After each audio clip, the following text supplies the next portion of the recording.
এটা কি আপনার পরে করেন, এটা হুজুরের। আপনি সাইড দেন ভাই।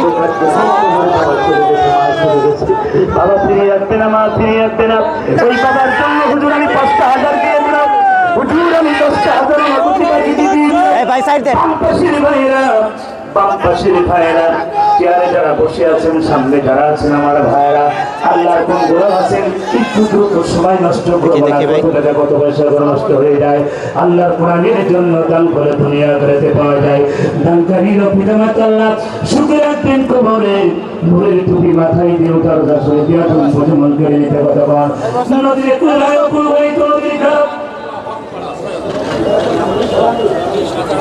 সাজান মোল্লা, আমার এই ভাই হক পড়া এবার সাজান মোল্লা ৬,০০০ টাকা আমাদের তুলে বেড়ান। মারহাবা তাকবীর। প্রধান বক্তার আগমন, মুফতি আমির হামজা সাহেবের আগমন, চুয়াডাঙ্গাবাসীর পক্ষ থেকে। আমার ভাইরা এতটুকু আওয়াজ হলে কিভাবে হবে? আজকে ৩ জন নমিনি আমরা পেয়েছি, আমাদের কুষ্টিয়ার একজন সদরের, আর আমাদের চুয়াডাঙ্গা সদর এবং চুয়াডাঙ্গা ২ আসলে। চুয়াডাঙ্গা ডেভেলপমেন্ট ফোরামের উদ্যোগে তাফসিরুল কোরআন মাহফিল, ঐতিহাসিক টাউন ফুটবল ময়দান চুয়াডাঙ্গা সদর।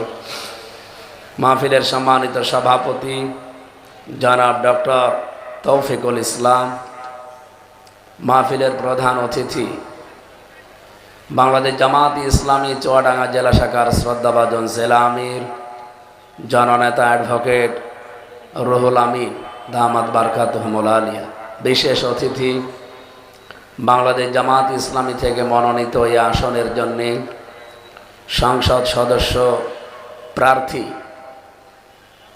অ্যাডভোকেট মাসুদ পারভেজ রাসেল দামাত বারকাতুহুমুল আলিয়া, সম্মানিত উদ্বোধক ইঞ্জিনিয়ার মোহাম্মদ মোস্তাফিজুর রহমান, যার মাধ্যমে এ পর্যন্ত এসেছি, হায়াতে তাজ্জেবা সিহাতে কল্লিয়া কামনা করছি। এতক্ষণ যারা আলোচনা রাখলেন মাওলানা হোসাইন মাহফুজ, মাওলানা ইকবাল হোসেন, আমন্ত্রিত অতিথিবৃন্দ, অনেক মানুষের নাম দিয়েছেন আপনারা। এমনিতে রাত হয়ে গেছে, এত রাত পর্যন্ত কথা বলা আসলে ঠিক না। এখানে বাংলাদেশের বিভিন্ন রাজনৈতিক দলের নেতৃবৃন্দ উপস্থিত হয়েছেন। আমি অনেকের নাম জানি না, কিন্তু মুখ চিনি। আল্লাহ রাব্বুল আলামিনের দিন বিজয় করার জন্যে এদেশে ৩৬টা দল কাজ করছে শুধু ইসলামের নাম নিয়ে। তাদের সবার উদ্দেশ্য এক।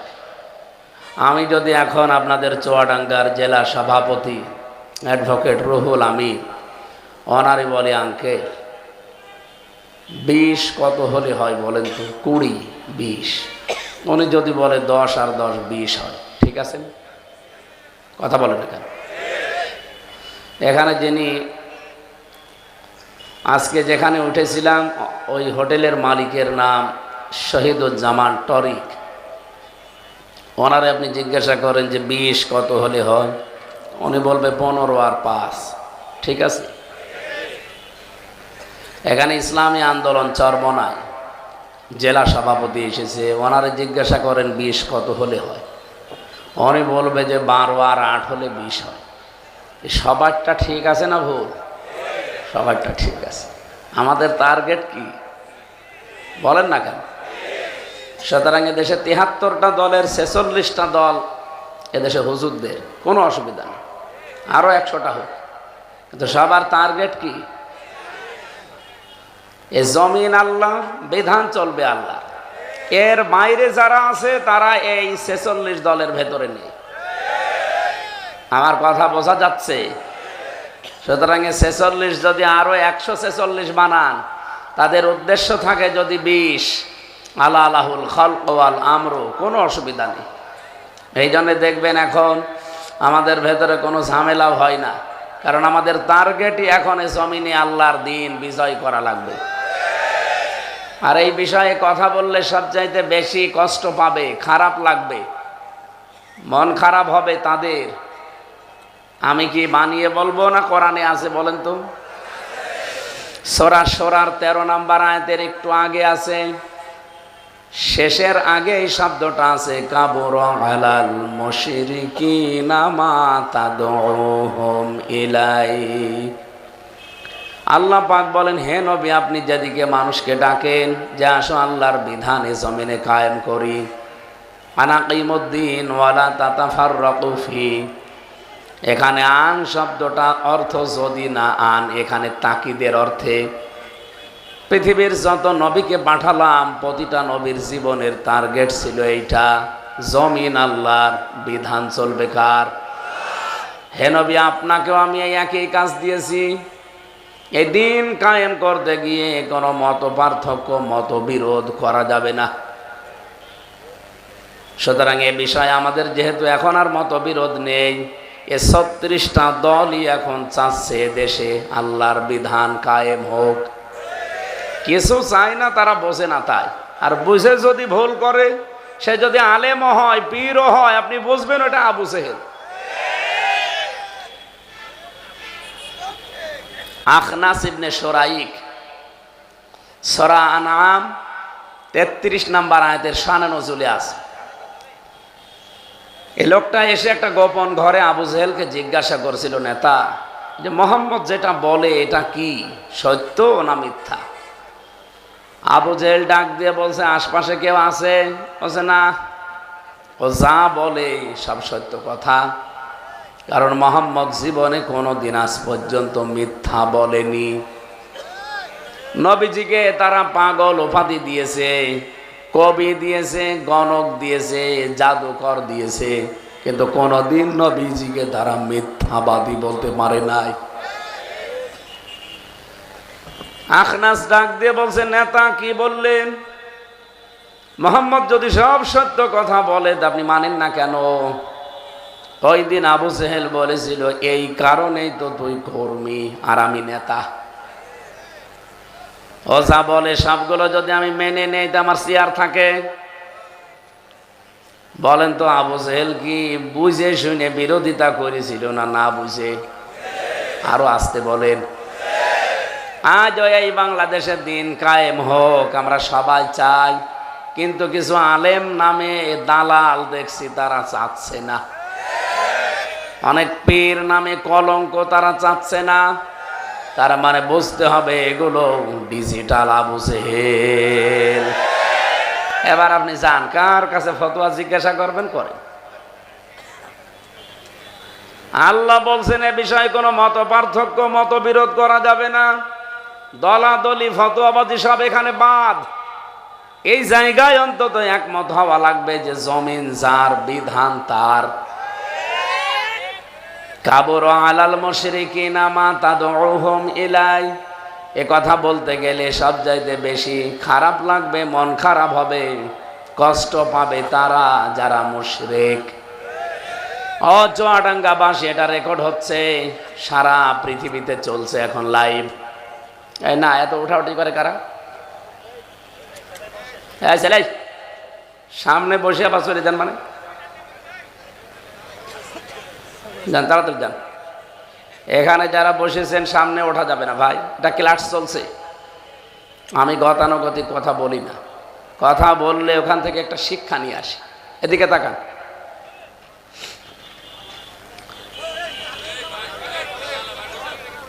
আমার ভাইরা খেয়াল করেন আল্লাহর আয়াতের দিকে। আল্লাহ বলেন যারা মুশরিক তাদের দিন কায়েমের কথা শুনলে রাগ হবে। তাহলে বাংলাদেশে আজ যারা আল্লাহর বিধান কায়েম হোক এতে বাধা দেয়, রাগ করে, উল্টা পাল্টা ফতোয়া দেয়, বুঝবেন তার জীবনে শিরিক হচ্ছে। আর শিরিক হলে সে লোকটা মুশরিক, মুশরিক হলেই তার রাগ হয়। আমার তো মনে হচ্ছে এখন নাম ধরতে, কিন্তু না, ভাসুরের নাম ধরা ঠিক না, এই জন্য আমি ধরলাম না।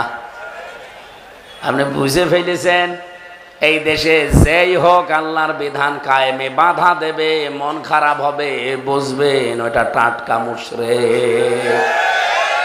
ও প্রশ্ন করতে পারে কিসের মুশরিক? আমি আল্লাহ একজন মানি। আপনার মতো আবু জেহেলও বলতো আল্লাহ একজন আছে। আমি কি এটা বানালাম? না, কোরআনে কারীম জানিয়েছে ওয়ালা ইনসালতাহুম মান খালাকাস সামাওয়াতি ওয়াল আরদা লা ইয়াকুলুনাল্লাহ। কয়েক জায়গায় আল্লাহ আয়াতটা কোরআনে দিয়ে জানিয়েছেন, হে নবী ওদেরকে যদি জিজ্ঞাসা করেন যে আসমান জমিন কে বানিয়েছে, আবু জেহেলও গ্যারান্টি দিয়ে বলবে আল্লাহ বানিয়েছে। লা ইয়াকুলুনাল্লাহ, লামে তাকিদ নুনে সাকিলা। আবু জেহেলও গ্যারান্টি দিয়ে বলবে আল্লাহ বানিয়েছে। তাহলে আল্লাহ একজন আছে, ও যদি বিশ্বাসই না করবে, ও কাবা শরীফের গিলাফ ধরে বদরে যাওয়ার আগে কেঁদেছিল কেন?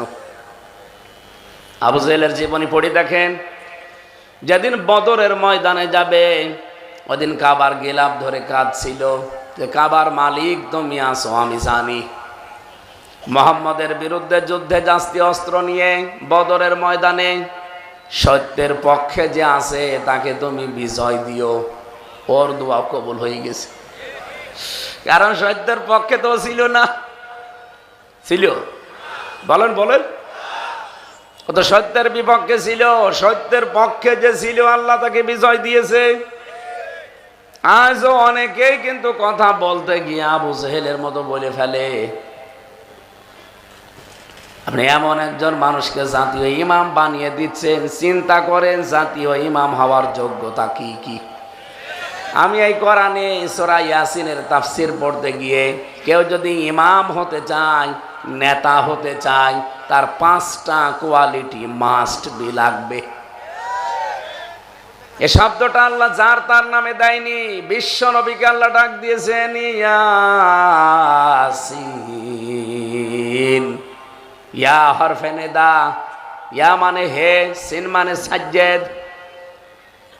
তাফসিরে কাবীর আল্লামা ফখরুদ্দিন রাজি রহমতুল্লাহ আলাইহি এই শব্দের তাফসির করতে গিয়ে তিনি লিখেছেন, ইয়া শব্দ দিয়ে আমার আল্লাহ নবীজিকে ডাক দিয়েছেন হে, আর সিন দিয়ে নবীজিকে আল্লাহ 5টা অর্থে ডাক দিয়েছেন। সিন মানে সাজ্জেদুল আলামিন, সিন মানে সাজ্জেদুল বাশার, সিন মানে সাজ্জেদুল কাউনাইন, সিন মানে সাজ্জেদুল আম্বিয়া, সিন মানে সাজ্জেদুল মুরসালিন। সুবহানাল্লাহ বলতে পারেন? আয়াত পড়তে গিয়ে তাফহিমুল কোরআনে আল্লামা সাজ্জেদ আবুল আলা মাওদুদী রহমাতুল্লাহ আলাইহি উনিও লিখেছেন, কেউ যদি নেতৃত্ব দিতে চায় জমিনে কম পক্ষে তার 5টা কোয়ালিটি লাগবে। নবীজিকে আমার আল্লাহ ডাক দিয়ে জানিয়েছেন, আপনি সিন, ইয়াসিন, হে নেতা। আল্লাহর ঘোষণা দেওয়া নেতা পৃথিবীতে একজনই, কিন্তু তাকে অনুসরণ যদি কেউ করে তারও ভেতরে 5টা জিনিস আপনি পাবেন। 1 নম্বরে যারা জমিনে নেতা হবে, আল্লাহ নিজে জানিয়েছেন তাদের ভেতরে জুলুম থাকতে পারবে না। এটাকে আমি বানালাম। সূরা বাকারার 124 নম্বর আয়াতে আছে, ওয়াইযি বাতালা ইব্রাহিমা রাব্বুহু বিকালিমাতিন ফাতাম্মাহুন্না ক্বালা ইন্নী জাইলুকা লিন-নাসি ইমামা। ইলা আখিরি আয়াত। স্মরণ করো ওই সময়ের কথা, আমি আমার ইব্রাহিমকে কিছু কালেমা কথার দ্বারা পরীক্ষা করেছিলাম। যতগুলো পরীক্ষা তার জীবনে নিয়েছি, আমার ইব্রাহিম কোনো পরীক্ষায় ফেল করে নাই, পাশ করে গেছে। আয়াতে মুফাসসির লিখেছেন, হযরত ইব্রাহিম যিনি আমাদের মুসলিম জাতির পিতা, উনি এই পৃথিবীতে 50টা পরীক্ষা দিয়েছিলেন। কয়টা? বলেন বলেন। ঈমানের পরীক্ষা 10টা, আমলের পরীক্ষা 10টা, শরীরের পরীক্ষা 10টা, এভাবে 50টা পরীক্ষা পড়া কোরআনে আছে। নবী ইব্রাহিম কোনোদিন কোনো পরীক্ষায় তিনি ফেল করেননি, প্রতিটা পরীক্ষায় তিনি পাশ করেছিলেন। সর্বশেষ পরীক্ষায় আমার আল্লাহ তার দৃশ্য দেখে তার এই যে ঈমানের দৃঢ়তা, ফেলই করেন না কোনো পরীক্ষায়। আল্লাহ ডাক দিয়ে বলেছিলেন, ক্বালা ইন্নী জাইলুকা লিন-নাসি ইমামা। হে ইব্রাহিম, আমি মানব জাতির জন্য তোমাকে নেতা বানিয়ে দিলাম।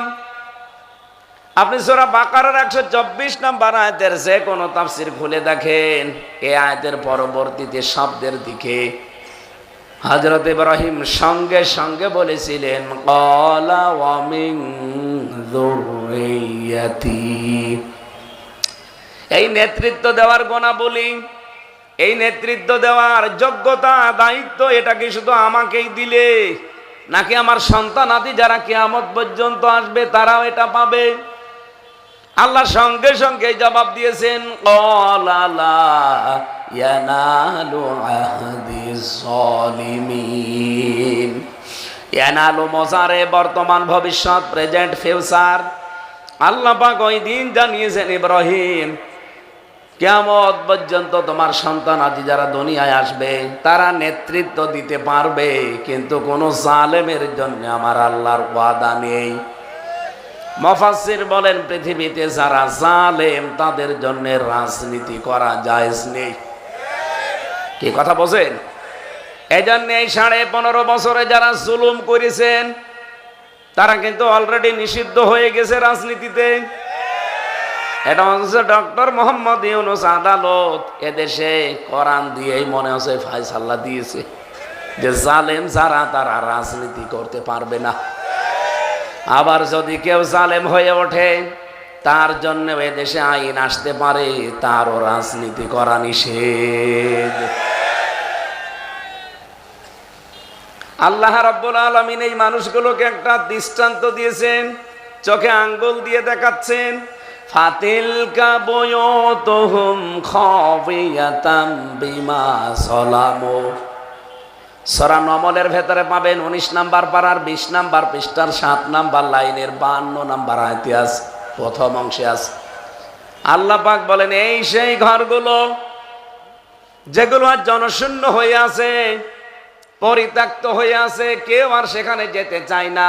খাবিয়াতাম বিমা যালামু, কারণ এখানে জুলুম হতো। জালেমদের বাড়ি ঘরগুলো আল্লাহ পাক আজকে জনশূন্য করে দিয়েছেন, পরিত্যক্ত হয়ে পড়ে আছে। এতটুকু যদি আল্লাহ বলতেন আমি আয়াতটা পড়তাম না, এর পরেরটা আমাদের জন্যে। এই আয়াতটা যে কত বাস্তব, আল্লাহ বুয়ুত না দিয়ে, বাইতুন না দিয়ে বুয়ুত বহু বচন দিয়েছেন। আমি আয়াতটা 2024 সালের আগস্টের 5 তারিখে বিকাল বেলা মিলাচ্ছিলাম, আমি দেখি আয়াতটা খাপের খাপ এদেশে মিলে গেছে। বিকাল 5টা বাজতে বাজতে এদেশে আমার মনে হয় কোন জালেমের কোন চিহ্ন জনগণ রাখে নাই। এই কথা বলেন না কেন? কুষ্টিয়ার হানিফ সাহেবের বাড়ির দিকে তাকান, পরিত্যক্ত হয়ে আছে এখনো। আপনাদের এইটার দিকেও তাকান, পরিত্যক্ত হয়ে আছে, কেউ যায় না সেখানে। কেউ যদি যায় প্রসাব করার জন্য। আবু জেহেলের বাড়ির দিকে তাকিয়েছেন, বাদশার বাড়ি ছিল, অথচ সেটা এখন আন্তর্জাতিক টয়লেট। আমি একবার হজে গিয়ে 7 পাক দেওয়ার পরে ক্লান্ত হয়ে গেছি, ওপরে গেলাম। আমি তো আর জানি না ওটা আবু জেহেলের বাড়ি। ওপরে যাওয়ার সঙ্গে সঙ্গে দেখি পেটে ব্যথা। এক পুলিশকে ডাক দিয়ে বললাম যে ভাই এতক্ষণ তো ভালোই ছিলাম, হঠাৎ আমার পেটে ব্যথা করছে। উনি আমারে জিজ্ঞাসা করছে ইয়া হাজি হল হজ্জা তাই না বিলাদুকা, হাজি দেশ কোথায়? যে তো মেন বাংলাদেশ, বাংলাদেশ থেকে এসেছি। উনি ওনার ভাষা দিয়ে আমারে বলতে চাচ্ছে এটা কোন জায়গা আপনি জানেন না? না তো, আবু জেহেলের বাড়ি। আপনি এখনো পায়খানা না করে দাঁড়িয়ে আছেন, তাড়াতাড়ি যান। পায়খানা করে দেখি আমার পেটের ব্যথা ভালো হয়ে গেছে। না, আল্লাহ যেন আমারে জানাতে চাচ্ছে হামজা এত টাকা খরচ করে আসলে আরে শয়তানের বাড়িতে পায়খানা না করে চলে যাবা, তাড়াতাড়ি করো। আপনি দেখেন তো জালেমদের কোন জায়গা এখন ঠিক আছে কিনা, কি অবস্থা হয়েছে। আল্লাহ বলেন এতটুকু যদি বলতাম আমি তোমাদেরকে শোনাতাম না। আমি তো মাঝে মাঝে আয়াতটা নিয়ে ভাবি আল্লাহ ভাঙলো কে জালেমদের বাড়ি ঘরগুলো? কোরআনে কারীম জবাব দিয়েছে সূরা আনআম 7 নাম্বার পারা 12 নাম্বার পৃষ্ঠা 3 নাম্বার লাইনের 45 নম্বর আয়াতে আছে, প্রথম অংশে আছে ফাকুতিআ দাবিরুল কওমিল্লাযিনা যালামু।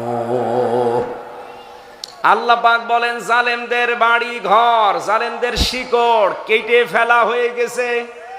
কেটেছে কে? না না, আপনারা শুনছেন, এখানে আলেম বসে আছে না?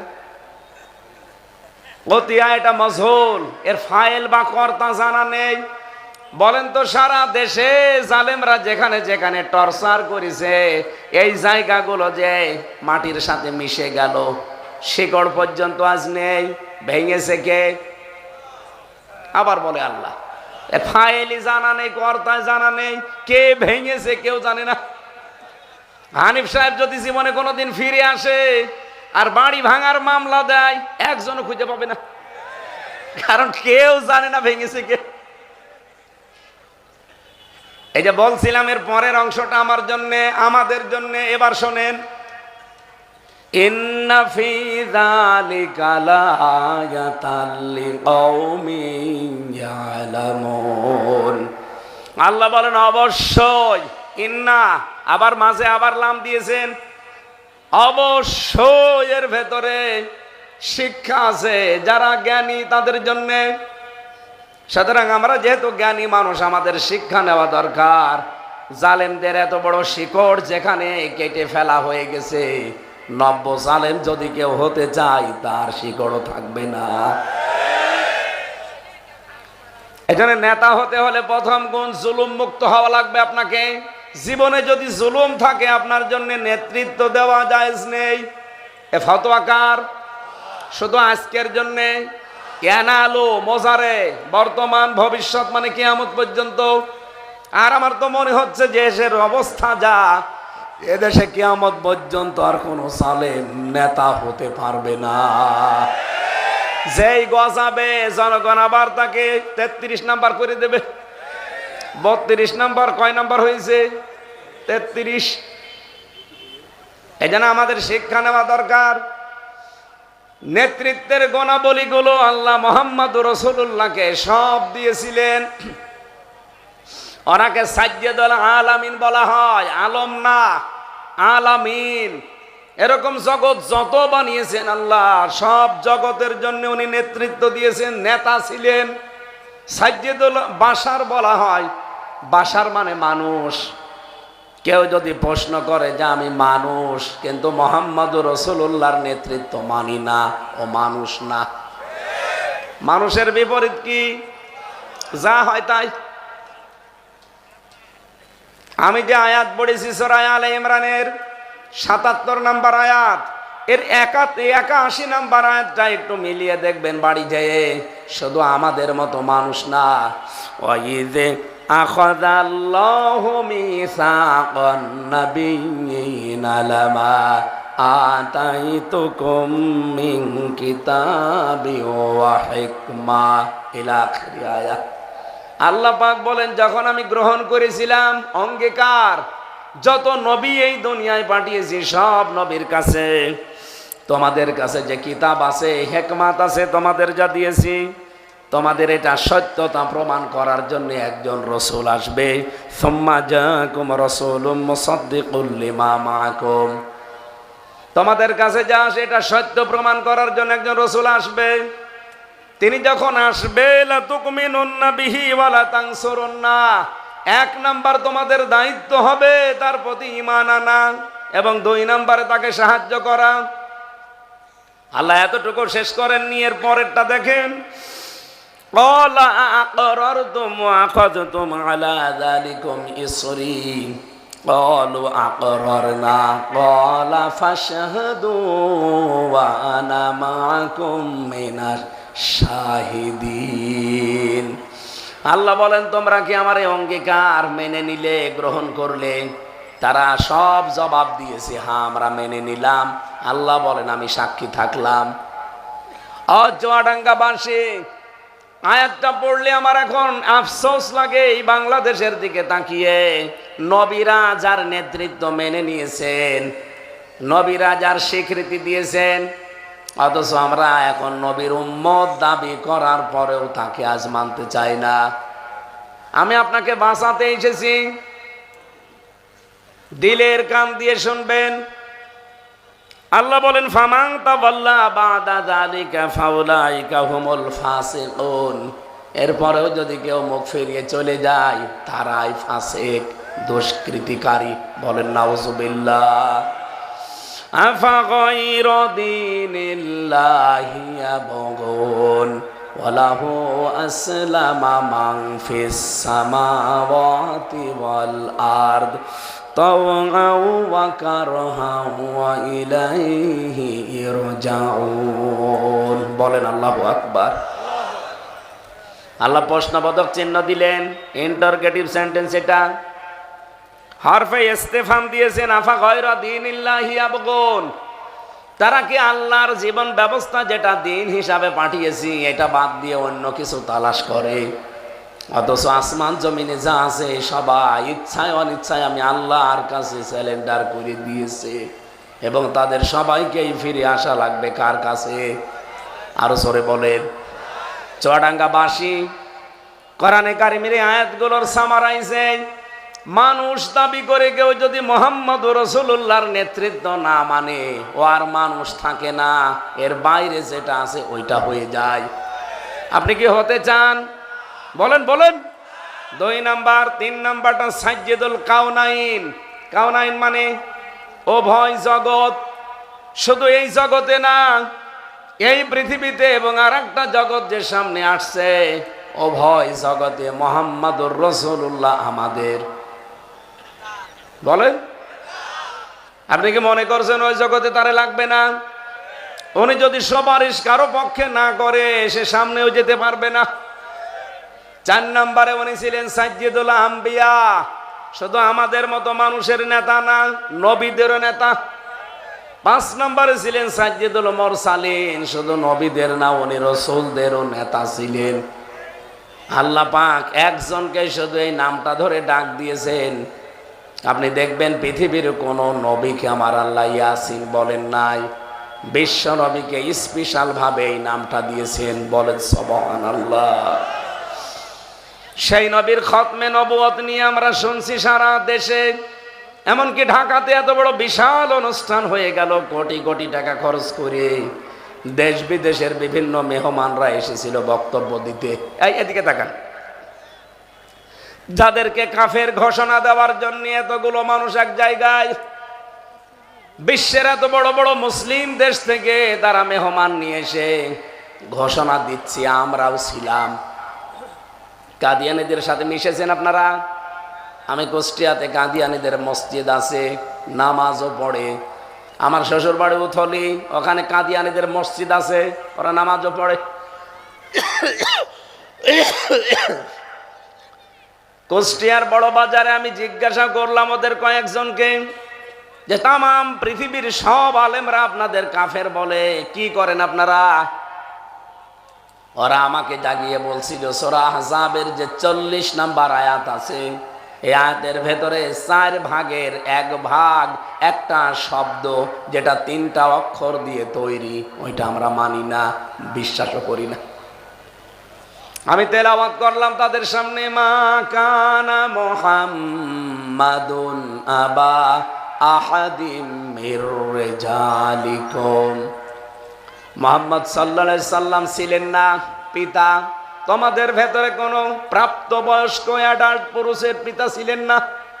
আমার মাঝে মাঝে আয়াতটা চিন্তা করি, আল্লাহ যদি মির রিজালিকুম না দিয়ে মিন সিবিয়ানিকুম দিতেন, বহু কাফের আছে আয়াতের ভুল ধরত।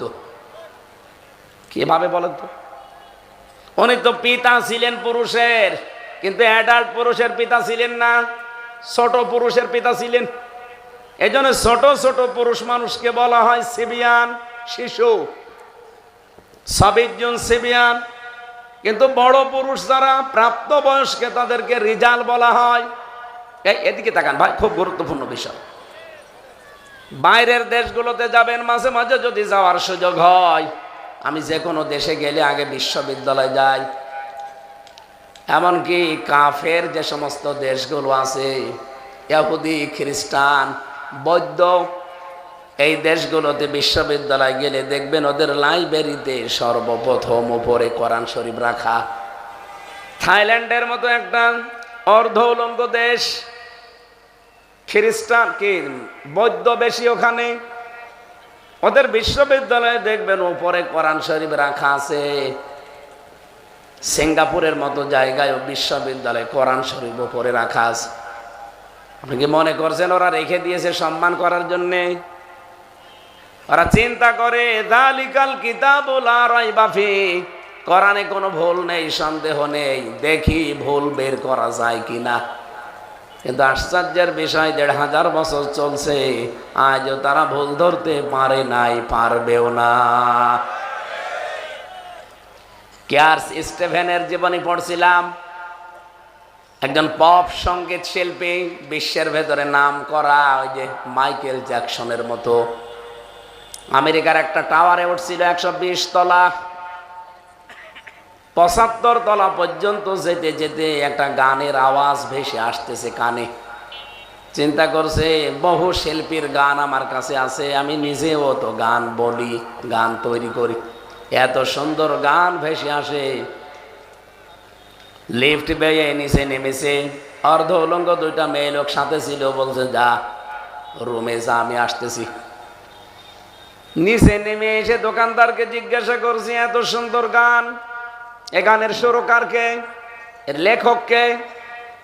দোকানদার মুসলমান ছিল, ডাক দিয়ে বলে আল্লাহর বান্দা, এটা দুনিয়ার গান না, এটা লিখেছে মহান রব্বুল ইজ্জাত ওয়াল জালাল, আর এর সুরকার হচ্ছে বিশ্বকারী আব্দুল বাসিত রহমতুল্লাহ আলাইহি। উনি বলছে গান আমি শিখতে চাই। দোকানদার বলছে গান শিখতে হলে তো আপনাকে মুসলমান হওয়া লাগবে। বলছে তাই হব। কোথায় পাওয়া যাবে লোকটাকে? বলে মিশরে। চলে গেছে মিশরে, মুসলমান হয়ে নাম রেখেছে ইউসুফ ইসলাম। আপনি আন্তর্জাতিক সেমিনারগুলোতে দেখবেন সে কিন্তু তেলাওয়াত করে, তার তেলাওয়াতের মানও অনেক উপরের। মালয়েশিয়াতে নিয়ে এসেছিল আন্তর্জাতিক সেমিনারে, ওনার তেলাওয়াত শুনলাম ওই দিন। আইরে কণ্ঠ, আগে যে গান বলতো যে কণ্ঠ দিয়ে, ওইটা উল্টিয়ে এখন কোরআন পড়ে। এত সুন্দর মনে হচ্ছে কোরআন শরীফ এইমাত্র নাজিল হচ্ছে। আব্দুল বাসিত তেলাওয়াত করে ঠিক আছে, তার চাইতেও মায়াবী কণ্ঠ, কারণ কণ্ঠের যত্ন নিত খুব। বিশ্বের আন্তর্জাতিক অঙ্গনে এখন কথা বলে মাঝে মাঝে। এই লোকটা বলছে আমি 3 বছর একাধারে কারি সাহেবের কাছে আনাকুম জানাকুম শিখি নাই, কোরআন শেখার মতো শিখেছি, এবং প্রতিটি শব্দ থেকে চিন্তা করেছি কিছু বের করা যায় কিনা। আমার জীবনে আমি শেষ করে ফেললাম, বহু চেষ্টা করে আজ পর্যন্ত কোরআনের একটা ভুল আমি পাইনি। তার জীবনের শেষের দিকে লেখা আছে, গভীর রজনীতে এখন রাতের বেলা লম্বা সেজদা দিয়ে চোখের পানি ফেলে বলে রব্বুল আলামিন, জীবনে বহু টাকা পয়সা উপায় করেছি, সব আমি তোমার কোরআন প্রচারের জন্য ব্যয় করে দিলাম, কিয়ামতের দিন তুমি আমার জীবনের হিসাব নিও না। তারা বসে নেই, তারা চেষ্টা চালাচ্ছে, কিন্তু মিন সিবিয়ানিকুম দিলে ওরা ভুল ধরতো। আল্লাহ মির রিজালিকুম দিয়েছেন। নবীজি এই পৃথিবীতে কোন প্রাপ্তবয়স্ক পুরুষের পিতা ছিলেন না। উনি ছোট পুরুষের পিতা ছিলেন, শিশুদের, যেমন তহের, কাসেম, ইব্রাহিম। একজন পুরুষ তাকে প্রাপ্তবয়স্ক আব্বা জান বলে, আব্বা বলে ডাকতো, আল্লাহ সেইটাও নিষেধ করে দিয়েছেন। হযরতে যায়েদ বিন হারেসা। আমার প্রশ্ন হচ্ছে, নবীজির মতো এত বড় মহান মানুষকে পিতা বলা যদি জায়েজ না হয়, বাংলাদেশে অনেক মানুষ এমন আছে যার বাবার অভাব নেই। আমি নিচে নামলাম না। কত মানুষ যারে দেখে তারই বাবা বলে, ন্যাংটা ন্যাংটা বাবা।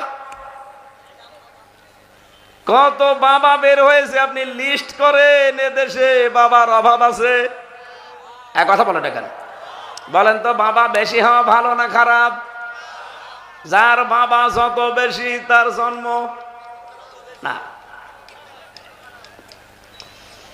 নিজের বাবাকে বাবা বলে ডাকে না, কোন জায়গা থেকে কোন পাগল ছাগল বের হয় ওর পেছনে ছোটে। আশা করছি আপনারা জ্ঞানী মানুষ বুঝেছেন, নিজের বাবা বাদ দিয়ে অন্য কাউকে কোন ছুটবেন না। এই শীতের সময় এখন চলছে, নিজের বাবাকে কোনোদিন একটা কম্বলও কিনে দেয় না, অথচ কোন দেশে কোন বাবা বেরিয়েছে চলে যাচ্ছে গরু ছাগল নিয়ে। আল্লাহ বলেন মির রিজালিকুম, উনি প্রাপ্তবয়স্ক পুরুষের পিতা না। আলাকির রাসূল আল্লাহ, কিন্তু উনি রাসূল, আল্লাহর রাসূল। কাদিয়ানের যে ৮-১০ জন মুসল্লি যারা নামাজ পড়ছে তাদের সাথে বললাম কি বলছে, আমরা মানি মা কানা মুহাম্মদ আবা আহাদিম মির রিজালিকুম ওয়ালাকির রাসূল আল্লাহ, সব আমরা মানি, বিশ্বাসও করি, কিন্তু খাতামান নাবিয়্যিন এটা মানি না। উনি শেষ নবী এটা আমরা মানিও না, বিশ্বাসও করি না, কারণ শেষ নবী হচ্ছে গোলাম মোহাম্মদ কাদিয়ানী। ও বাংলার মুসলমানেরা বলেন তো, কাদিয়ানীরা কোরআনে কারিমের ৬৬৬৬টি আয়াত অস্বীকার করে? বলেন বলেন। মাত্র এক আয়াতের একটা শব্দ খতাম, অথচ এই বাংলাদেশ কোরআনের বিধান দিয়ে চলুক এটা যারা চায় না তারা ৯১৮টা আয়াত অস্বীকার করে। কাফের তো এরা না, এরা কাফেরের বাপ। আপনি যার কাছে কাফের ফতোয়া নেওয়ার জন্য, কাফের যাদেরকে ঘোষণা দেওয়ার জন্য, লিখিত নেওয়ার জন্য আপনি আহ্বান জানাচ্ছেন, দাবি জানাচ্ছেন, ধর্ণা দিচ্ছেন, যাদের কাছে জানাচ্ছেন তারা তো আরো বড় কাফের। কথা বলে না কেন? যেই কলম দিয়ে কাফের ঘোষণা দেওয়া হবে, লিখা হবে কাদিয়ানীদের, এবার বাংলাদেশের মুসলমানেরা ওই কলমের মালিক হতে চায়। এই চান না আপনারা? কারা কারা চান দেখি? লিল্লাহে তাকবীর। দেখে তো হাত তোলেনি কে? ঠিক আছে, আলহামদুলিল্লাহ।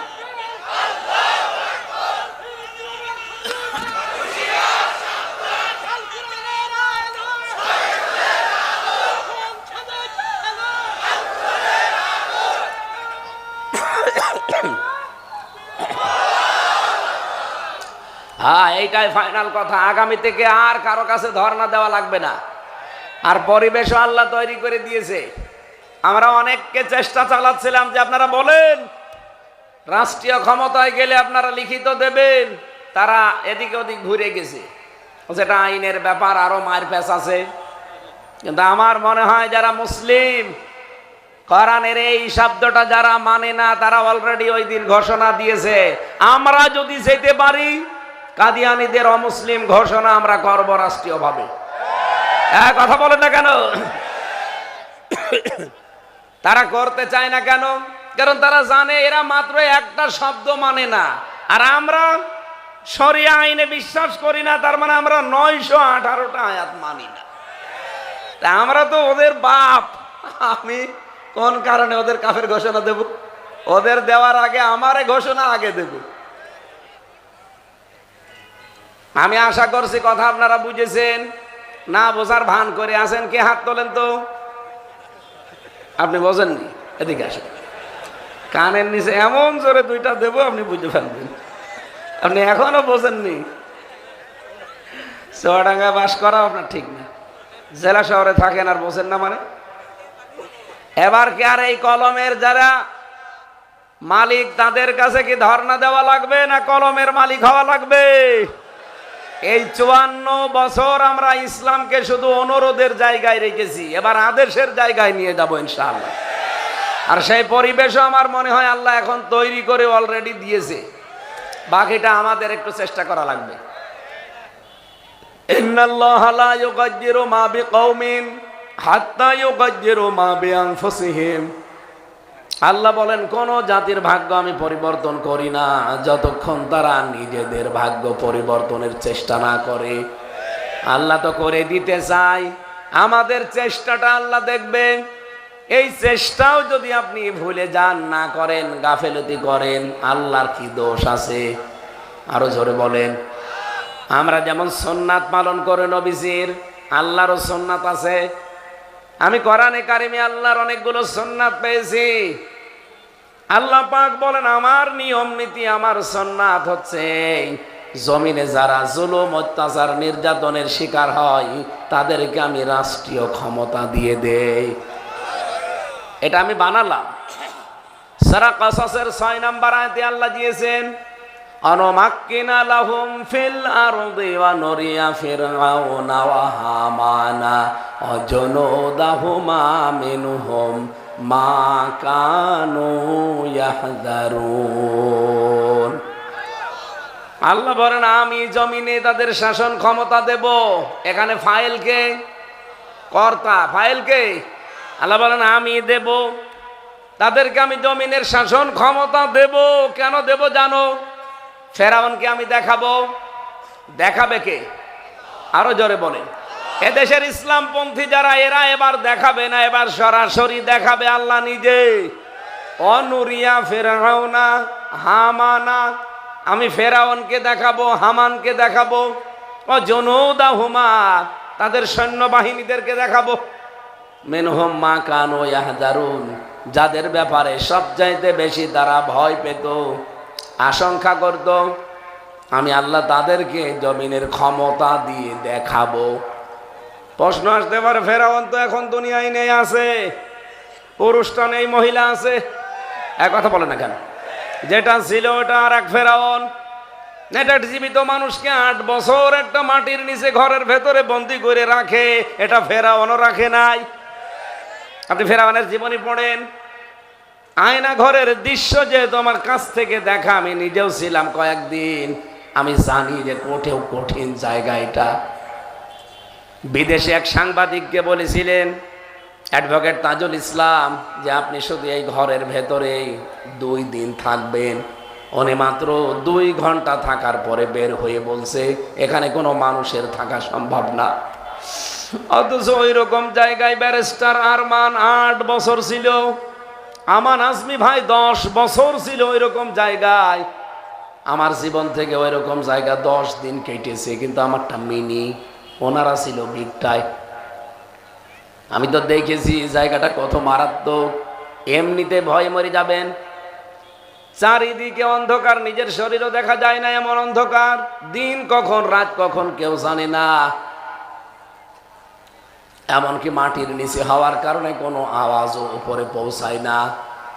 আপনাকে যদি সারা রাত ধরে পিটায়, যতই চিল্লা পাল্লা করেন, কোনো আওয়াজ উপরে আসবে না। আমি তো মাঝে মাঝে চিল্লানোর আওয়াজ শুনতাম, পরবর্তীতে যখন আওয়াজ বন্ধ হয়ে যেত জিজ্ঞাসা করতাম কি হয়েছে। কেউ কেউ জবাব দিত ভাই আমার আঙ্গুল আর পায়ের নখ সব তুলে নিয়েছে।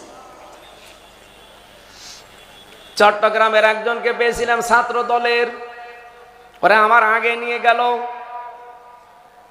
ভালো মানুষ, যাওয়ার সময় নিয়ে গেছে। আসার পরে দেখি লাইট জ্বালানোর পর একটা আঙ্গুলও নেই। আমার বলছে হামজা ভাই আপনি প্রস্তুতি নেন, আপনার এবার নিয়ে যাবে। ওদের কাছে একটা মেশিন আছে, এই প্লাসের তো মুখ হয় একটা, ওরা বানানো মেশিন প্লাস 5টা মুখ হাতের সাথে সেট করা। শুধু এখানে লাগিয়ে একটা টিপ দেবে, একবারে নখ সব খুলে চলে আসবে। ওর নাম আব্দুল্লাহ। আমারে বলছে নখগুলো তুলে নিয়ে ছেড়ে দেয়নি, এর ভেতরে ওই যে বাঁস্তা সেলাই করে যে সুই দিয়ে ওইটা ঢুকিয়েছে। ওটা ঢুকিয়েও যদি ছেড়ে দিত তাও তো হইতো না, ওর উপর আবার লবণ দিয়েছে। আমি হযরতে বেলালের জীবনী পড়েছিলাম, হযরতে খাব্বাবের জীবনী পড়েছিলাম, কিন্তু নিজের চোখে এই মানুষগুলোর জীবনী দেখেছি। আমাকে মেশিন দেখিয়েছিল কিন্তু আমার নখ তোলেনি। হ্যাঁ, আমাকে অন্য কায়দায় টর্চার করেছে। আমার মাথার চুল থেকে পায়ের তালু পর্যন্ত 1 ইঞ্চি জায়গা ওই জালেমরা বাদ দেয়নি। আমাকে একটা চেয়ারে দেখিয়েছে, বলছে যে এই চেয়ারে আমরা মানুষকে বসাই, আপনাকেও বসানো হবে। সামনে একটা আছে চেয়ার এমনিতে কাঠের, আর এইটা আবার বানানো, টিন দেওয়া, হাতের সাথে ক্লিপ লাগিয়ে দেয়, পায়ের সাথে বেল্ট পরিয়ে দেয়, এ গলার সাথে একটা ব্যান্ড লাগিয়ে কালো কাপড় মুখের ওপরে দিয়ে এইটে দেয়। সুইচ মাত্র একবার টিপ দেবে, 1 মিনিটে আপনি 120 বার ঘুরবেন। বলেন তো 1 মিনিটে যদি 120 বার হয়, সেকেন্ডে কয়বার? হ্যাঁ, কি দৃশ্য তৈরি হতে পারে, একটু নিজেকে দাঁড় করান তো। এত বড় কঠিন। আমার 9ম দিন যেদিন চলছিল, 9 দিন রিমান্ডে, এই দিন ওরা আমাকে এটা দেখিয়ে বলছে, কালকে যদি আদালতে যা বলতে বলি না বলেন, তাহলে তোমার বউ তুলে নিয়ে আসবো। আমি মাঝে মাঝে এমনি হাসিনার ওপর আমার রাগ হয়, এই কারণে হয়, আমার সব শেষ করে দিয়েছে। এখনো পর্যন্ত শরীরটা আমার স্বাভাবিক হচ্ছে না, কারণ এই যে 3 বছর একাধারে ধকল গেছে। ফাঁসির কন্ডেম সেলের ভেতরে এটা স্বাভাবিক হতে আরো এরকম সময় লাগবে, 3 বছর। আমরা যেখানে ছিলাম, আল্লাহর কসম, এই এশিয়া মহাদেশের ভেতর একটা মারাত্মক ভয়ঙ্কর জেল, হাই সিকিউরিটি বলা হয়।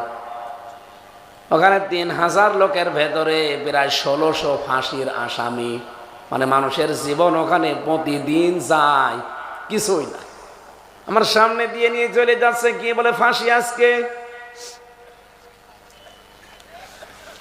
আমার আরে মাওলানা মামুনুল হক হাফিজাহুল্লাহকে এক ঘরে রেখেছিল 3 বছর। মাঝে মাঝে আমারে বলতো, হামজা, দুনিয়ার জীবনটা এই যে চলে যাচ্ছে, আল্লাহু আকবার বলতে বলতে কিছুক্ষণ পরে দেখবা যে আওয়াজ আর নেই, তার মানে ওর ফাঁসি হয়ে গেছে।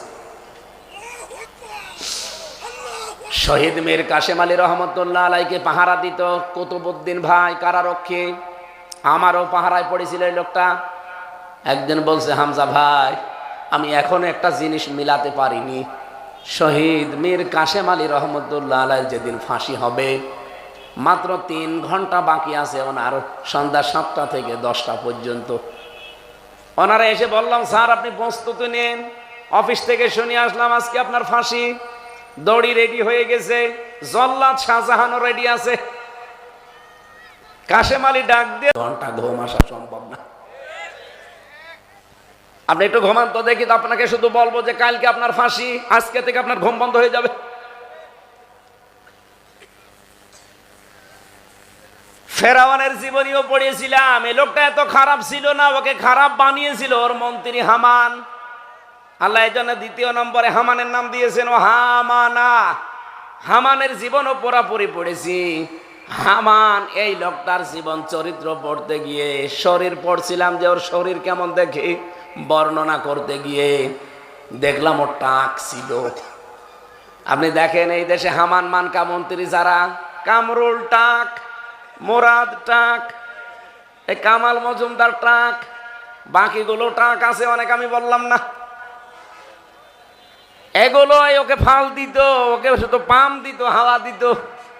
অজনদা হোমা, আর ওদের সৈন্যবাহিনী হোমা দিয়েছে, তাদের দলীয় সৈন্য এবং প্রশাসনের যে সৈন্য, এই 2 সৈন্যকে আল্লাহ দেখাবে কি সিস্টেম তৈরি করেছিল। মামলায় যিনি দেবে সে ওদের, মামলার আয়ু ওদের, যে লিখবে মামলা সব ওদের, এমনকি মামলার পিপি সরকারি ওদের, যে ম্যাজিস্ট্রেট আপনাকে রিমান্ড দেবে সে ওদের, যে অফিসারগুলো আপনাকে রিমান্ডে টর্চার করবে সে ওদের, যে বিচারপতি রায় দেবে সে ওদের। আপনার কি, আপনার একজন আছে কে?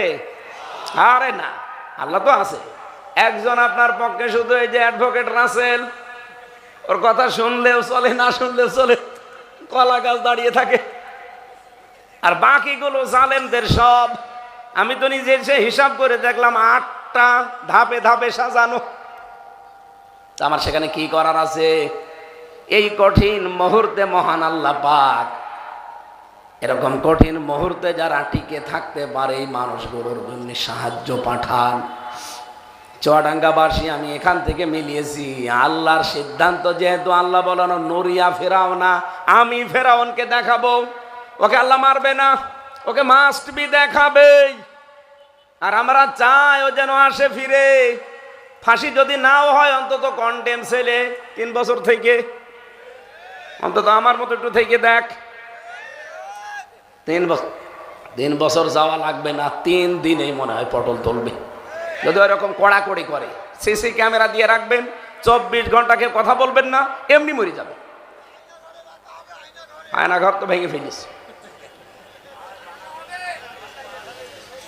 এই জন্য আমার সিদ্ধান্ত, আমার কোরআনের উপরে এত বিশ্বাস অগাধ, 100% আমি কোরআনের আয়াত বিশ্বাস করি।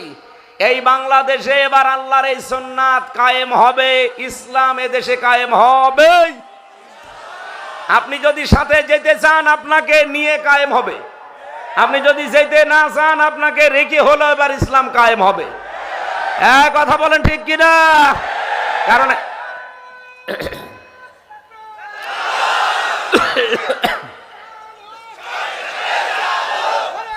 ভাই ঠিক আছে,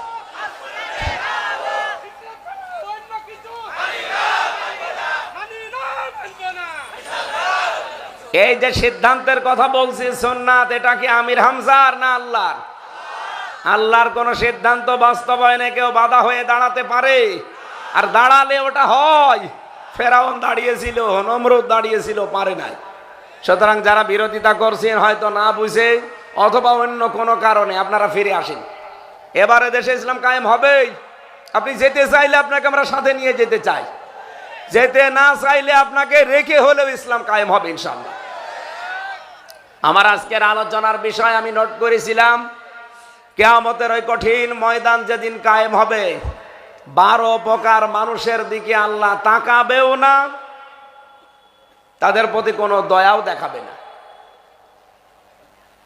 আমরা যদি ওই 12 প্রকারের এক প্রকারের ভেতরে পড়ে যায়, আমাদের জীবন শেষ। সূরা আলে ইমরান 77 নাম্বার আয়াত। কোন আয়াত থেকে তাফসির করার মূল নীতি, উসুলে তাফসিরের মূল নীতি আছে 15টা।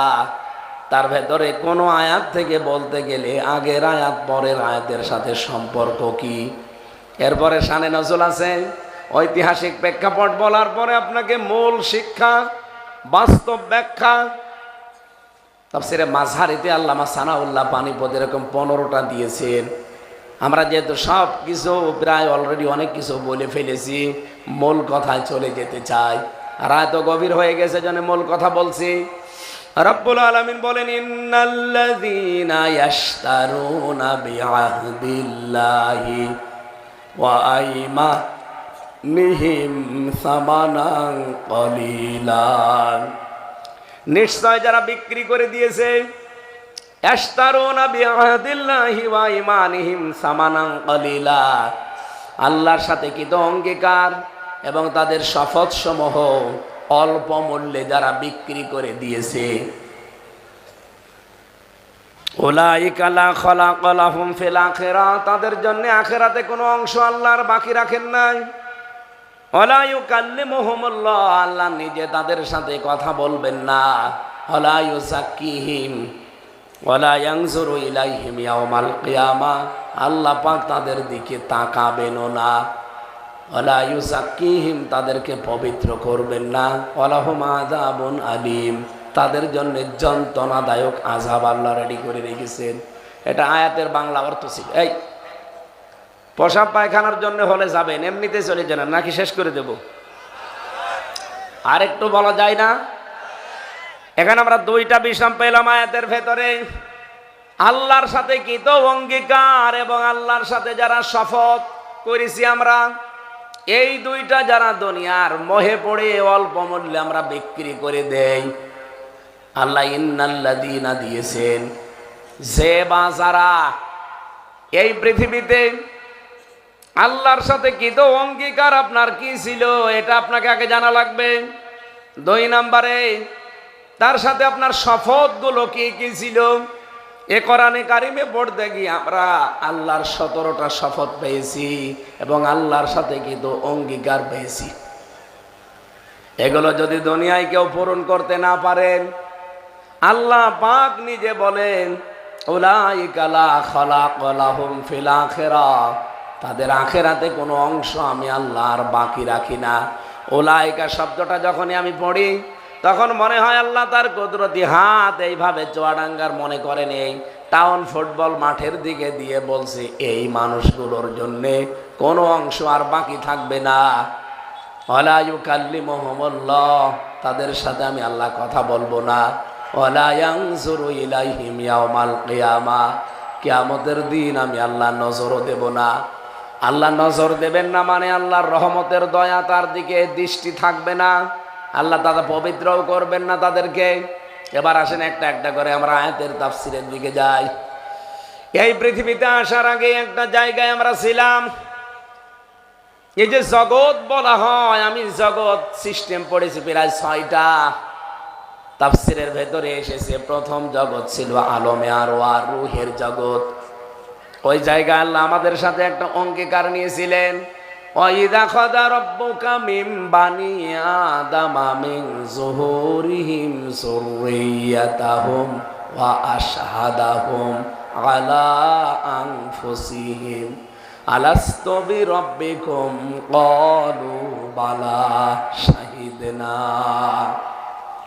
আল্লাহ পাক বলেন, স্মরণ করো ওই সময়ের কথা যখন আদম নবীর পৃষ্ঠদেশ থেকে তার সন্তানগুলোকে বের করে আমি একটা অঙ্গীকার নিয়েছিলাম, আমি কি তোমাদের রব না? যত রূহ ওই জায়গায় বের হয়ে আদমের সন্তানরা এক বাক্যে জবাব দিয়েছে, ক্বালু বালা। আমরাও কিন্তু ওই ময়দানে ছিলাম, রূহের এই জগতে সবাই বলেছিলাম, আল্লাহ তুমি আমাদের রব। আল্লাহ বলেন, শাহিদনা, আমি কিন্তু সাক্ষী থাকলাম। আন তাকুলু ইয়াউমাল কিয়ামাতি ইন্না কুন্না আন হাযা গাফিলিন, কিয়ামতের দিন যেন এই ব্যাপারে কেউ আমাকে বলতে না পারে যে আমি জানতাম না, গাফেল ছিলাম। চুয়াডাঙ্গাবাসী আমরা যেহেতু শপথ করে এসেছি, আল্লাহর সাথে অঙ্গীকার করে এসেছি, ক্বালু বালা, এই শব্দ দিয়ে যে অবশ্যই আপনি আমাদের রব। দুনিয়াতে এই অঙ্গীকার যদি এখন ঠিক রাখতে না পারেন, রব বলে যেহেতু অঙ্গীকার করে স্বীকৃতি দিয়ে এসেছি, সুতরাং রবকে দুনিয়ায় আমাদের এই মুহূর্ত থেকে ঠিক রাখা লাগবে।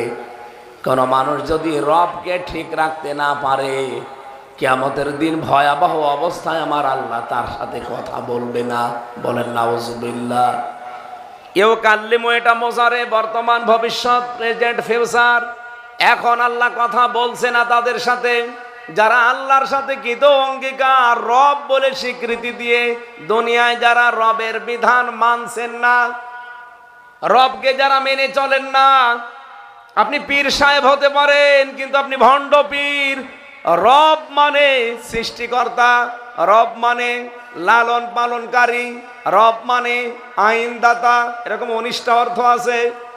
আপনাকে মানা লাগবে রবের আইন। 500 আইন আছে রবের এই কোরআনে। দুঃখজনক হলেও সত্য, একটা আইনও আমাদের দেশে চলে না। তাহলে কি জবাব দেবেন আপনি? আপনার সাথে আল্লাহ এখন কথা বলছেন, আমারা যান, কিয়ামতের দিন আল্লাহ কথা বলবে না। আমি তাফসীর থেকে যেই কয়টা বিষয় পেয়েছিলাম, 1 নম্বরে আল্লাহ পাক জানিয়েছেন দুনিয়াতে যে 12টা গুণ অর্জন করেছে, 12 প্রকার মানুষ, এদের সাথে আমি আল্লাহ কথা বলছি না, বলবো না, নজর তাদের দিকে দিচ্ছি না, কিয়ামতের দিন দেবও না। সূরা বনী ইসরাঈলের 22 নম্বর আয়াতের এই তথ্যটা আছে 23 নম্বর আয়াতে। 1 নম্বরে যারা পিতামাতার অবাধ্য সন্তান, চুয়াডাঙ্গাবাসী আর যাই করেন দুনিয়াতে, মা বাবা যাদের আছে এদের অবাধ্য হওয়া যাবে না। এক সাহাবী এসে বলেছিল, হে রাসূল, আমার এই বাবা একটু স্বভাব খারাপ। কি স্বভাব খারাপ? বলে খালি টাকা চায় আমার কাছে। কয় টাকা চাই? এই পরিমাণ, এই পরিমাণ। নবীজি তাকে ওই দিন বলেছিলেন, সাহাবী, তোমার বাবা এই পরিমাণ টাকা শুধু না, তোমার যা আছে সব যদি চাই তাও দেওয়া লাগবে। অথচ আজ বাংলাদেশের দিকে আমরা বহু সন্তান, একটু তাকান, আমরা বাবার হক, মায়ের হক আদায় করতে চাই, তাদের অবাধ্য হতে চাই না। এমন বহু সন্তান আমরা আছি। কিন্তু দুঃখজনক হলেও সত্য, বাংলাদেশের 100টার 98টা সন্তান আমরা পারি না, শুধু আমার স্ত্রীর কারণে। কথা বলে না কেন? সম্মানিত মা বোন যারা পুত্রবধূ হয়ে বসে আছেন এখানে বিভিন্ন জায়গায়, আপনি শুধু নামাজ পড়েন, রোজা রাখেন আর কালো বোরকা পরেন, মনে করছেন আমি জান্নাত পেয়ে গেছি। না, আপনারই যদি সত্যি স্বামীর কল্যাণ চান, আপনি যদি চান আমার স্বামী আরো বেশি দিন বেশি থাক, স্বামীর সম্মান এবং সম্পদ দুনিয়ায় আরো বেড়ে যাক, আপনি তাকে মাঝে মাঝে এই পরামর্শ দেবেন, উদ্বুদ্ধ করবেন, স্বামী অন্তত তোমার মা বাবা, তোমার বোন, তোমার ভাই, এই রক্তের সম্পর্কগুলো ঠিক রাখো, এদের হকটা অন্তত দুনিয়ায় আদায় করো। এগুলো বলা তো দূরের কথা, এদের কারণে আরো আমরা অবাধ্য হই। দ্বিতীয় নাম্বার পেয়েছি, পরিবারের অশ্লীলতা দেখে যারা চুপ থাকে, নিজের মেয়েকে উলঙ্গ অর্ধ উলঙ্গ করে ফেসবুকে ছেড়ে দিয়েছে, এরকম গার্জিয়ান নেই? এর দিকে আল্লাহ কিয়ামতে তাকাবে না, কথাও বলবে না, পবিত্রও করবে না। 3 নম্বরে বেশি, যেই নারী পুরুষের আচরণ করে, আজ বাংলাদেশে এটা বেশি। এই কথা বলছে না কেন? আপনি মহিলাকে মহিলা বুঝতেই পারবেন না, আর আচরণ দেখে মনে হবে ছোটখাটো পুরুষ, পোশাক আশাক এবং আচরণ অ্যাক্টিভিটিস সব পুরুষের মতো। সাবধান, আপনার দিকে আল্লাহ তাকাবে না। 4 নম্বরে বেশি, যারা সব সময় নেশায় ডুবে থাকে। নেশা মানে শুধু মদ খাওয়া না, এ বাবা খাওয়া, ডাল খাওয়া, এটাও নেশা। এমনকি যারা বিড়ি, এটাও নেশা। এটা দিয়ে এত বলা ঠিক না, বিড়ি খররা দেখা যাচ্ছে উঠে চলে যাবেন আবার। 5 নম্বরে বেশি, যারা পুরুষে পুরুষে জেনা করে। এইটা চালু করার জন্য এই শরীফার গল্প আমদানি করেছিল। 6 নম্বরে বেশি, মানুষকে এমন একটা কথা বলে যে কথায় সে কষ্ট পায়। এই লোকটা কমপক্ষে একটা কথার জন্য 70 বছর জাহান্নামে থাকবে। এটা ভয়ঙ্কর জিনিস। আজ বাংলাদেশে আগা নেই, মাথা নেই, জানা নেই, শোনা নেই, এক কথা একজনের বিরুদ্ধে বলে দিল। আর এটা সব চাইতে বেশি করে ওই যে ফজু পাগলা। কথা বলছে না কেন? আজকে স্ট্যাটাস দিয়েছে, আমারে যারা ফজু পাগলা বানিয়েছে, জীবনে যদি আর 5 বছর বেঁচে থাকি তাদের কাউকে ছাড়বো না। ঠিক আছে, আপনাকেও চ্যালেঞ্জ দিলাম, আপনি আর 5 বছর বাঁচবেনও না। কথা বলছেন না কেন? ও বাঁচবে। কয়েকদিন আগে স্ট্যাটাস দিয়েছিল, বাংলাদেশের জামাত ইসলামী যদি ক্ষমতায় আসে আমি বিষ খেয়ে মরে যাব। একজন আবার জবাব দিয়েছে, যদি ওই সময় বিষ না থাকে আপনি কি খাবেন? আর পেক খাবে? আমার মনে হয় তাই খাবো, কারণ নামের শেষে যেটা লেগে গেছে, পাগলরা তো যা পায় তাই খায়। কথা বলে না কেন? এখন তাহেরি ভাইয়ের মুরিদ হয়েছে। এরপরে পেয়েছে যারা টাকনোর নিচে অহংকার করে পোশাক পরেন। এটা একটু আমল করা দরকার ভাই, যাদের এই অভ্যাস আছে একটু তৈরি করেন, সে যে দলের লোক হন। 8 নম্বরে পেয়েছে যারা মানুষকে দান করার পরে লজ্জায় ফেলে দেয় খোঁটা দিয়ে। এটা বাংলাদেশে নেই। 9 নম্বরে যারা মিথ্যা কসম করে ব্যবসা করে। এটা চুয়াডাঙ্গায় নেই, সব জেলায় পাওয়া যাচ্ছে। 10 নম্বরে যে কোনো বিষয় নিয়ে যারা অহংকার করে, যে কোনো বিষয়। 11 নম্বরে পেয়েছি বৃদ্ধ জিনাখোর। এ বাংলাদেশে এখন দিন দিন এই সংখ্যা বাড়তেছে। 15 বছর তো ছিলই, এখন আরো বাড়তেছে দিন দিন। এটা গোপন জেনা। আল্লাহ আমাদের মুরব্বীদেরকে হেফাজত করেন। 9 নাম্বার, 11 নাম্বার, 12 নাম্বারটা আমার মনে হয় না বলাই ভালো। আমি বলে মায়ের খাবো। মিথ্যাবাদী শাসক বা মিথ্যাবাদী নেতা, কিয়ামতে আল্লাহ তাকাবে না আপনার দিকে, কথাও বলবে না। এরপরেও যদি কোনো মানুষ সংশোধনের জন্য চেষ্টা না করে, এই আয়াত বলছে তার কপালে হেদায়েত নেই। আল্লাহ আমি সহ যারাই শুনেছি অন্তত এই 12টা বিষয় আজকে থেকেই মাইনাস করার তৌফিক দাও। আরো জোরে বলেন আল্লাহুম্মা আমিন। লা ইলাহা ইল্লা আনতা সুবহানাক ইন্নী কুনতু মিনাজ জালিমিন। রাব্বিরহামহুমা কামা রাব্বায়ানি সাগীরা। রব্বুল আলামিন, চুয়াডাঙ্গা জেলার টাউন ফুটবল ময়দানের দিকে তাকাও। রাত 12টা বেজে যাচ্ছে। চাতক পাখির মতো তোমার বান্দা বান্দিরা কোরআনের কথাগুলো শুনছিল। যতটুকুই শুনেছি আমল করার তৌফিক দিয়ে দাও। কিয়ামতে তুমি তাকাবেও না, কথাও বলবে না। এই 12 প্রকার মানুষ থেকে তুমি আমাদেরকে হেফাজত করো। এই গুণগুলো যদি আমাদের কারো ভেতরে থাকে, আল্লাহ 12 শ্রেণীর ভেতর থেকে আজকে আমাদেরকে বাঁচাও।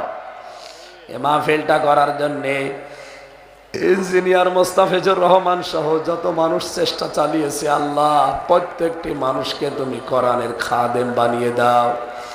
মাহফিলের সভাপতি, প্রধান অতিথি, বিশেষ অতিথি সহ যারা এসেছি, আল্লাহ তুমি এই 12টা গুণ থেকে আমাদের সবাইকে বাঁচাও।